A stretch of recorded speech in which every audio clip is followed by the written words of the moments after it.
5-нен 6-сына караган күнү могу Бостериде түндө Бостериде могу Золотые пески пляжында, короче, менин эним көлгө эс алганы келет, дос балдар менен келип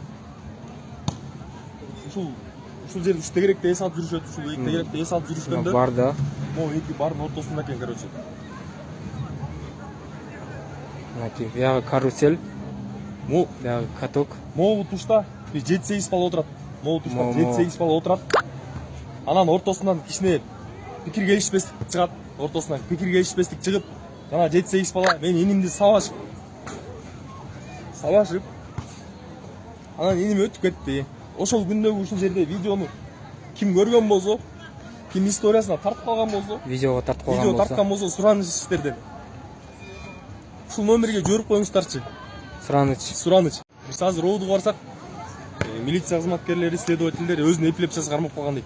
Ал энибизди биз эпилепсиясы болсо, нар жак бер жак болсо биз мойнубузга алмакпыз. Анан өзү спортсмен болчу, эч кандай эпилепсия, эчтекеси жок болчу. Анан булар билбейм кандай немеде айтып атат булар. Ишти эртерээк жаап коюшайын деп атабы. Биз аны эч түшүнө албай койдук.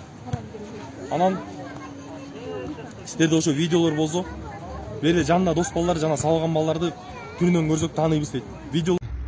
Ассаламу алейкум кыргыз элим. Биздин сиздерге кайрылуубуздун себеби кече күнү 5-нен 6-сына караган түнү дос балдарыбыз Ысык-Көл областына караштуу Бостери шаарына эс алганы кетишкен. Ал жактан балдардан уруу токмок жеп, бир дос балабыз каза тапты. Ал жакта судмедэкспертиза уруу сокку криминал жок деп чыгарып атат, жокко чыгарып атат. Чынында ал жерде уруу сокку болгон, көргөн билгендер бар. Ошону жокко чыгарбай, калыстык чечим берип коюшун каалайбыз. Калыс эле болуп берип койгула болду. Биздин прокуратурага, жогорку адамдарга кайрылуубуздун себеби да ушул.